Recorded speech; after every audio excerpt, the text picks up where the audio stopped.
Hello, everyone. This is Darsonovi here once again, and I'm reviewing the first story out of five is Target Vader.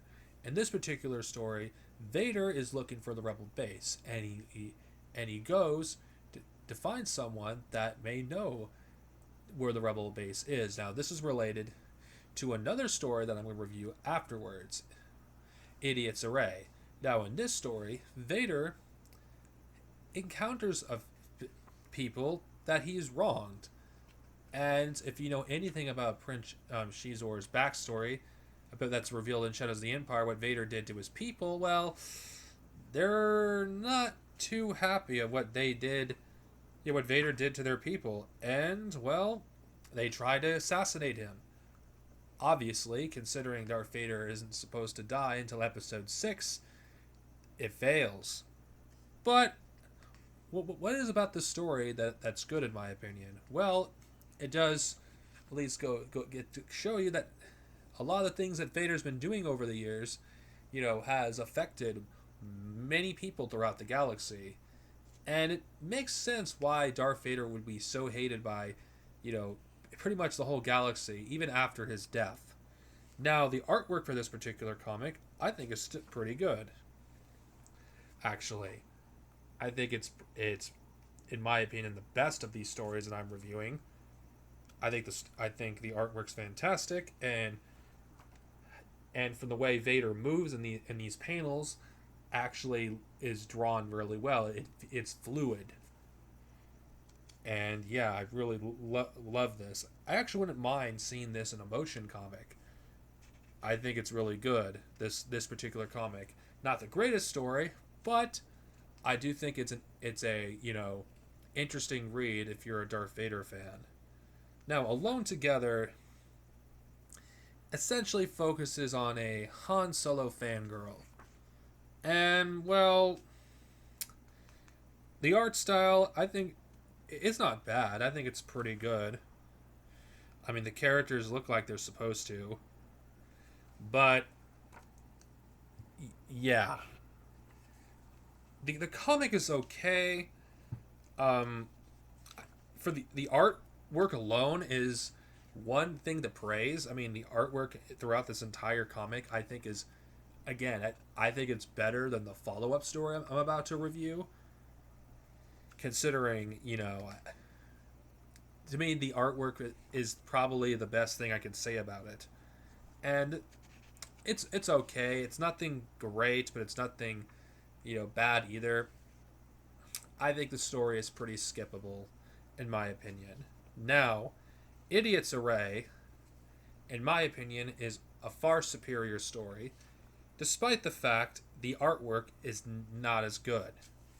In this particular comic, Darth Vader, after the last, you know, comic I talked about chronologically, at least I assume it's chronologically, you know, warned this one guy that he was that he who has some information. If he doesn't give, you know, Vader information about where the rebels are in a week, he's dead. So this is pretty much a Han Solo centric story, and I think it's better than the last story. I mean, Han Solo does meet an old acquaintance of his who has a change of heart.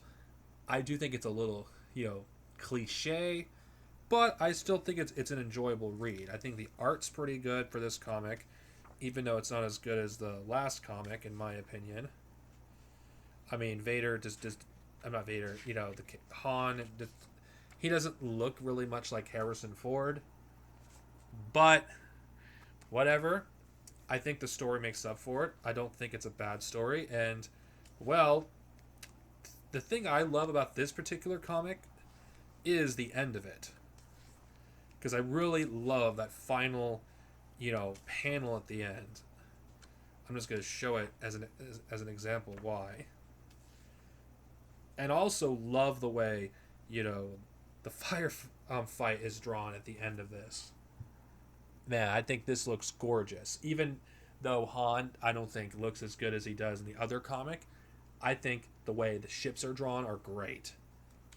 Like, this is what I would like to see in a space battle in a comic. I think it's drawn really well. And if I think for that alone, I think that's what what makes me enjoy the comic more than the last one. And well, the ending in the end, well, here it is. Vader decapitates the guy, and well,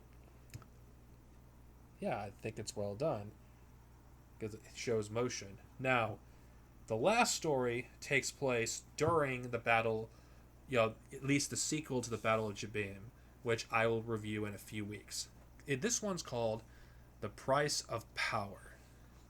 Now, this focuses on a diplomat, trying to keep his people alive, and because, he's basically selling weapons to pretty much both sides of the conflict, and Vader, isn't too happy with that. And of course, towards the end, well, the people that went up against the Empire are dealt with, or were they? And that's where this comic ends. It's a pretty decent story, though in my opinion, I think it's the weakest of them. But I think the artwork, I think, it definitely shines here. And out of all of these, I think this has the second best art, while the first story, has, the best art. Target Vader is probably my favorite of these stories, considering the fact the artwork is good, the story, is quick paced, and overall, all these stories that I've reviewed, I think they're pretty good.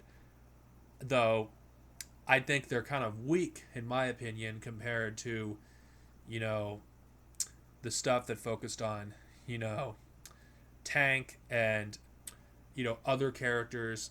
In my opinion, I think this series is at its strongest when it focuses on characters that aren't from the movies, or get characters that were involved in other parts of the Star Wars universe. But overall, it's a pretty good comic, and I highly recommend it. These issues that I talked about.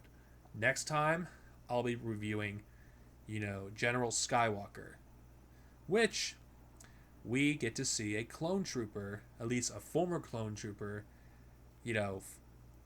find out things have changed since he fought in the Clone Wars.